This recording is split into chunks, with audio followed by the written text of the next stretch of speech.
салом мухлисони беҳтарин дастаи дунё. Инак сериали Барбара бо номи тарки Лионел Месси аз Барселона ба анҷом расид. Дида расман Месси ба сомонаи гол интервюи калон дод ва дар он ҷо дар бораи ҳамаи чизҳое ки дар ин як моҳ рух дод ҳарф зад. Агар мухлиси Барселона бошед, то ҳатман дар канал обуна шав бародар, зеро дар ин ҷо аввали нушда аз хабари дастаи дӯстдоштаат бохабар хоҳӣ шуд. Ва лайки қиматбоҳои худро аз ёд набарор, зеро ин чизҳо барои пешравии канал муҳиманд. Акнун дар ягон ҷо баъз уршнед мо бошад сар мекунем. пеш аз сар кардан мехоҳам хотиррасон кунам ки сарпарасти видеои мо ширкати Adin-Xbet мебошад. дар он ҷо коэффициентҳои баланд аз ҳама осташ эътимоднокист. барои боз ҳам авасманд шудани мо ва тез баромадани видео ба ссилка комментария буда даромада бо промокоди барсатиҷӣ дар аввалин ставкаи худ 6500 рубл тӯҳфа гиред. дастгирии шумо пешравии мо. барои чӣ ба шумо ин қадар вақт лозим шуд то ин ки оиди ин масъала ҳарф занед? якумаш он ки баъди бохт дар Лиссабон хело мушкил буд. мо медонистем ки рақиб қавӣ аст, аммо то ин дараҷа имиҷи Барселонаро пас кардан айб аст. мо хело заиф бозӣ кардем. ман худро бад ҳис мекардам. хостам танаффус кунам ва баъдан оиди ҳамаи чиз ҳарф занам. барои чӣ ба Барселона гуфтед ки меравед? ман оиди рафтанам ба президент гуфтам. тӯли як сезон ба ӯ гуфтам ки меравам. ҳис кардам ки ба вақти мусоид барои тарки даста аст. фикр кардам ки ба клуб бозингарони ҷавон лозим аст. дарк намудам ки вақти ман дар Барселона ба анҷом расидааст. мушкил буд, чунки ман гуфта будам ки карьераи худро дар Барселона ба анҷом мерасонам. ин мавсими мушкил буд. дар тамрин бозиҳо ва раздевалка тоқат мекардам. ба ман он чунон мушкил шуд ки ҷои зисти нав ва дӯстони навро ҷустуҷӯ мекардам. ин қарорро баъди бох аз Бавария набаровардам. президент ҳамеша мегуфт ки дар охири мавсим қарор мебарорем ки туро ҷавоб диҳем ё ин ки не. дар охир ӯ дар гапаш наистод. оё ту танҳо будӣ?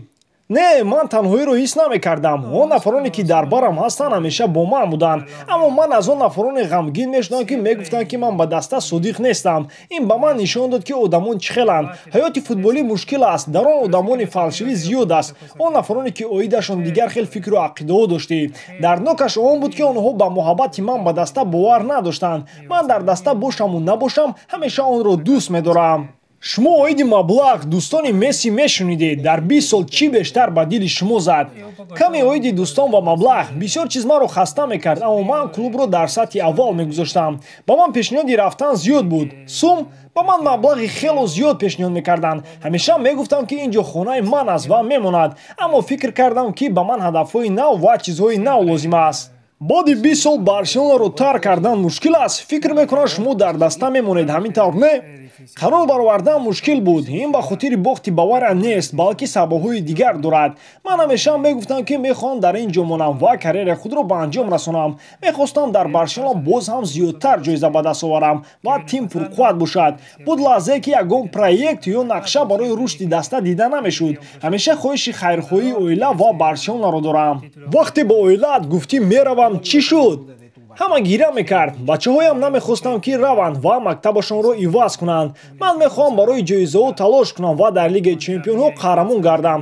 шумо метавонед ғалаба кунед ё мағлуб шавед, аммо рақобат кардан ҳамеша мушкил аст. бояд дигар ҳодисаҳои Рим, Ливерпул ва Лиссабон такрор нашаванд. ман мехостам бепул равам. президент мегуфт ки дар охири мавсим, аммо айни ҳол ӯ мегӯяд ки то 10 июн бояд ман ӯро аз рафтанам огаҳ мекардам. онҳо нагузоштанд ки ман ин корро кунам. барои ҳамин дар клуб мемонам. президент гуфт ки ягона роҳи рафтан ин пардохт кардани 700 миллион евро аст ё ин ки ба суд муроҷиат кардан. ман бо Барселона ҳеҷ гоҳ ин корро намекунам, зеро ин клуб ба ман ҳама чизро дод. дар фикри ба суд муроҷиат кардан ҳам набудам. аз ҳама дарднок он буд ки бисёриҳо мегуфтанд ту Барселонаро мепартоӣ. ту солҳои дароз дар даста ба содиқ будани ту шубҳа кардан дардовар аст. аз он ғамгин будам ки оиди ман хабарҳои дурӯғ мебаромад ё ин ки барои фоида гирифтан Барселонаро ба суд доданиям. ман мехостам равам ва ҳуқуқи рафтанро доштам, зеро дар контрактам чунин пункт ҳаст. хостам дар солҳои охири фаъолияти футболиам хушҳол бошам, чунки дар соли охир ман дар даста хушҳол набудам. акнун дар даста бояд чӣ иваз шавад? ман мемонам ва рафтори ман бо даста иваз намешавад. ҳар қадаре ки агар рафтан хоҳам, ман ҳама корро хоҳам кард. ғалабаро дӯст медорам, намехоҳам ки мағлуб шавам. ҳамеша барои худ ва даста некӣ мехоҳам. гуфтам ки мо наметавонем дар лигаи чемпионҳо қаҳрамон шавем. акнун намедонам чӣ мешавад. ما тренери нав дорем. Вақт нишон хоҳад дод ки чӣ мешавад. Танҳо ин чизро мегӯям ки ман мемонам ва барои ғалаба ҳамаи корро хоҳам кард. Вақте одамон гуфтанд ки ту меравӣ ва Барселона барои ту муҳим нест, чӣ фикр доштед? Ин хело дарднок буд. Ман дастаро дӯст медорам ва ҳаққи қарор қабул карданро дорам. ҳадафҳои навро хостам. Барселона ин хонаи ман аст. Фарзандонам инҷо таваллуд шуданд. рафтани ман барои ҳама лозим буд, ҳам барои даста ва ҳам барои худам. ин мавзӯъ барои ҳама мушкил буд. Ба ман чӣ хостанам маълум буд ва қарори худро баровардам. занам бо тамоми ҳастияш маро дастгирӣ мекард. дар оила аз ҳама асосӣ Матео аст. Матео хурд аст ва намедонад ки рафтан ва дар дигар ҷо зиндагӣ намудан чӣ маъно дорад. Тиаго калон аст ва аллакай ҳамаи чизро дарк мекунад. Дар телевизиор хабарҳоро дида якчанд чиро пурсид. ӯ дӯстони нав ва мактаби навро намехост. гиря карда гуфт ки не, намеравем. Ин дар ҳақиқат мушкил аст. ман худам медонам ки қарор қабул кардан хело мушкил аст. ин дар ҳақиқат хело мушкил аст. 20 сол ними умр аст. одамон мехоҳанд бидонанд ки шумо меистед ва дубора лидери даста мешавед.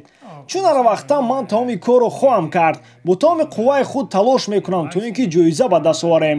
мавсими гузашта барои ман мушкил буд, аммо он нафароне ки аз вирус наздиконашонро аз даст доданд барои онҳо мушкилтар буд. бигзор мо ба ин вирус пирӯз гардида ба ҳаёти муқаррарӣ баргардем. ҳамон аппарати факс. барои чӣ шумо аз факс истифода бурдед? факс бояд расман аз рафтани ман огаҳӣ медод. дар давоми мавсим ба президент мегуфтам ки мехоҳам аз даста равам. ӯ ҳамеша мегуфт баъдан оиди ин он ҳарф мезанем.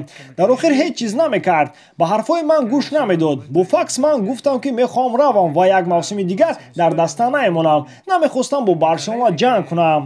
агар ту факс равон намекардӣ ҳамаи чиз хомӯш мешуд ва ҳамаро фаромӯш мекарданд. албатта агар ман ин корро намекардам ҳеҷ кас оиди рафтанам огаҳ намешуд ва боз як зони дигар дар дастае мондам. мегӯянд ман инро то 10 июн нагуфтам, аммо миёнаи мавсим буд. боз президент мегуфт ки мавсим ба анҷом расад баъд ҳарф мезанем. ӯ ҳеҷ гоҳ бо ман во намехӯрд ва ман хостам ҳамаи чизро расман кунам. намехостам бо суд ин масъаларо ҳал кунам. бо Барселона ҷанг кардан намехостам.